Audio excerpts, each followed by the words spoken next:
বন্ধুরা, আমরা জানি যে ইতিমধ্যেই পরীক্ষার ঘোষণা করা হয়ে গিয়েছে। অর্থাৎ ৪৪,০০০ পোস্টে নিয়োগ হবে এবং পরীক্ষা হবে। মুখ্যমন্ত্রী কালকে লাইভ সাংবাদিক সম্মেলনে বলেছেন। দেখুন, সেখানে কিছু প্রশ্ন উঠেছে এবং সেই প্রশ্নগুলো বিভিন্ন সংবাদপত্রে আলোচনা করা হয়েছে। এই সময় পেপারে লেখা হয়েছে যে চাকরি বাতিল হওয়া ২৫,০০০ যে ৫৫২ জন রয়েছেন, মুখ্যমন্ত্রী বয়সের ছাড়ের কথা বলেছেন। ২০১৬ সালের বাকি ২.২ লক্ষ পরীক্ষার্থীর কি হবে? অর্থাৎ সেই সময় যারা অনেকে তো পরীক্ষা দিয়েছিলেন, তো তাদের কি হবে? অর্থাৎ যারা চাকরি করছে তারাই বয়সের ছাড় পাবে, নাকি সেই সময় যারা পরীক্ষা দিয়েছিল ২০১৬ সালে তারা প্রত্যেকেই পরীক্ষায় বসতে পারবে? বয়স যাই হোক না কেন, তখন যেহেতু তারা পরীক্ষায় বসেছিলেন, অর্থাৎ সেই হিসাবে তাদের প্রত্যেকের পরীক্ষায় বসার অধিকার দেওয়া উচিত। যেহেতু যারা চাকরি পেয়েছেন তারা বয়সের ছাড় পাচ্ছেন, তাহলে তাদের কেন হবে না, এই প্রশ্নটা কিন্তু তুলছেন তারা। এছাড়া সুপ্রিম কোর্ট আলাদা করে কাউকে যোগ্য না বললেও মুখ্যমন্ত্রী এই চাকরিহারাদের অভিজ্ঞতা নিরিখে বিশেষ সুবিধা দেওয়ার কথা বলেছেন। অর্থাৎ তাদের অ্যাডভান্টেজের কথা মুখ্যমন্ত্রী নিজেই বলেছেন।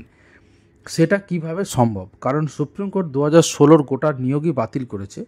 তাহলে কিভাবে যাদের, যেখানে সুপ্রিম কোর্ট পুরো নিয়োগটাই বাতিল করেছে, শুধু তাদের ৩১ তারিখ অবধি বলেছে যে তারা শুধুমাত্র চাকরিটা করতে পারবে, তো সেখানে তাদের আলাদা করে কি করে অ্যাডভান্টেজ দেওয়া হবে, এই প্রশ্নটা উঠছে। অন্যদিকে অযোগ্য শিক্ষক ও শিক্ষাকর্মীদের স্কুল শিক্ষা ও অন্যান্য দপ্তরে নিয়োগের সুবিধা দেওয়ার কথা বলেছেন মুখ্যমন্ত্রী। সুপ্রিম রায়ে টেন্টেডদের কি এই সুবিধা দেওয়া যায়? এই প্রশ্নটা কিন্তু উঠেছে। এছাড়া ওবিসি সংরক্ষণের রুল মেনে নতুন তালিকা তৈরির আগে নিয়োগ করা হবে কোন পথে, সেটাও কিন্তু প্রশ্ন আছে। তার কারণ আমরা জানি এই মুহূর্তে ওবিসি কিন্তু বাতিল হয়ে গিয়েছে। পশ্চিমবঙ্গের যারা ২০১০ সালের পরে ওবিসি হয়েছে তারা কিন্তু তাদের কিন্তু বাতিল হয়ে গিয়েছে। এবং এখানে আপনারা স্ক্রিনে দেখতে পাচ্ছেন আগে কি ছিল, এখন কি হবে, সেই সংক্রান্ত ডিটেলস এখানে বলা হয়েছে। আগে কিভাবে হতো, এখন কিভাবে হবে, সব কিছুই বলা রয়েছে। তো যাই হোক, শিক্ষক পদের ওএমআর বা উত্তরপত্রে ১ বছর পর্যন্ত সংরক্ষণ করত, এখন কি হবে, ৩ বছর পর্যন্ত সংরক্ষিত হবে, সেটা কিন্তু বলা হয়েছে। শিক্ষাকর্মীদের ক্ষেত্রেও একই বিধি। এখন আরেকটি প্রশ্ন এই সময় পেপারে লেখা হয়েছে, সেটি হচ্ছে যে স্কুলে স্কুলে শিক্ষক শিক্ষাকর্মী নিয়োগের বিষয়টি স্কুল সার্ভিস কমিশনের বদলে মুখ্যমন্ত্রী মমতা বন্দ্যোপাধ্যায় স্বয়ং ঘোষণা করে দেওয়ায় তা নিয়ে প্রশ্ন উঠেছে।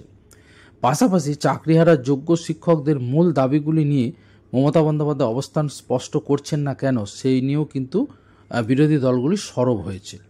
মঙ্গলবার নবান্নে সাংবাদিক সম্মেলন করে মুখ্যমন্ত্রী ইতিমধ্যেই ঘোষণা করেছেন যে এসএসসি পরীক্ষার বিজ্ঞপ্তি জারি হবে, কত শূন্যপদ রয়েছে, কবে প্যানেল প্রকাশিত হবে, এবং সুপ্রিম কোর্ট ২৫,৭৫২ জন শিক্ষক শিক্ষাকর্মীর গোটা প্যানেল বাতিল করলেও মুখ্যমন্ত্রী এদিন বলেছেন সংশ্লিষ্ট যোগ্য চাকরিহারাদের জন্য তিনি বয়সের ছাড়ের পাশাপাশি তাদের নিয়োগ নিশ্চিত করতে কর্মরত হিসেবে অভিজ্ঞতার নিরিখে বিশেষ অ্যাডভান্টেজ দেবেন। তাহলে ২০১৬, দেখুন স্ক্রিনে ওটা লেখা রয়েছে যে এর আগে যারা ২২ লক্ষ পরীক্ষা দিয়েছেন তাহলে তাদের কি হবে? এটা কিন্তু বিরোধীরা প্রশ্ন তুলছেন যে তারা কেন বয়সের ছাড় পাবেন না। এমনকি অযোগ্যদের স্কুল শিক্ষা দপ্তর অন্যান্য দপ্তরে নিয়োগের জন্য বিশেষ বিজ্ঞাপন দেওয়ার কথাও মুখ্যমন্ত্রী বলেছেন। এটা নিয়েও কিন্তু বিতর্কের অবকাশ রয়েছে বলে বিরোধীরা মনে করছেন। এবং তথাকথিত যোগ্য হিসেবে চিহ্নিত যারা পরীক্ষায় বসেও চাকরি না পেলে তাদের জন্য কি ব্যবস্থা, তার কিন্তু কোনো সদুত্তর নেই। অর্থাৎ যারা যোগ্য তারা যদি চাকরি না পান এই পরীক্ষার পরে, দেখুন এখন তো আর পরীক্ষার বয়সও নেই, তাদের সেই চর্চাও নেই, আর পরীক্ষায় নিশ্চয়ই একেবারে জলবৎতরণ প্রশ্নও হবে না, নিশ্চয়ই একটা মান থাকবে, নইলে প্রশ্ন উঠবে।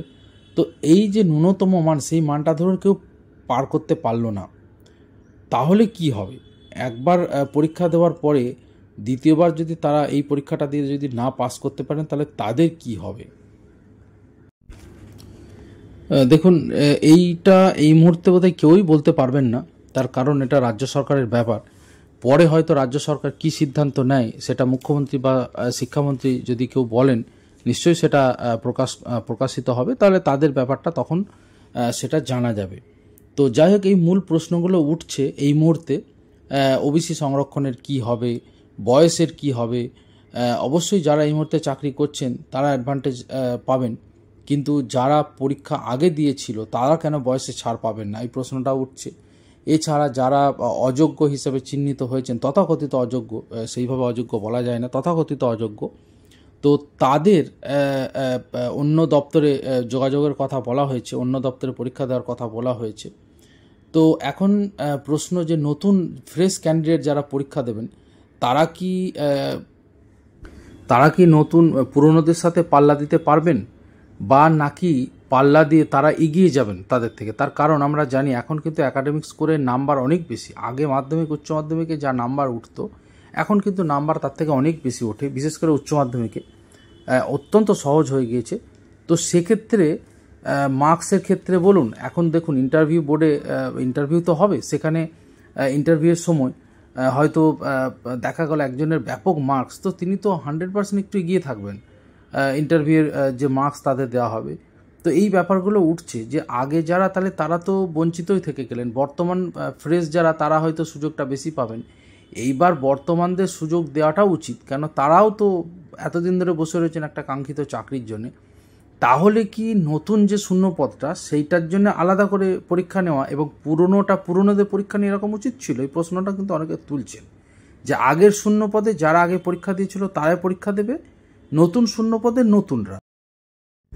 আর সেটা যদি হতো, তারা কিন্তু মনে করছেন, বিভিন্ন সূত্র মারফত জানা যাচ্ছে, বহু ছাত্রছাত্রী মনে করছেন সেটা হলে বোধহয় ভালো হতো, যে পুরনো শূন্যপদে পুরনোরা পরীক্ষা দেবে, নতুন শূন্যপদে নতুন এখন ফ্রেশ ক্যান্ডিডেটরা তারা পরীক্ষা বসতে পারবেন। তাহলে হয়তো অনেকটা সহজ হতো চাকরি পাওয়াটা, বা ন্যায় হতো, এরকম কিন্তু একটা দাবি উঠছে।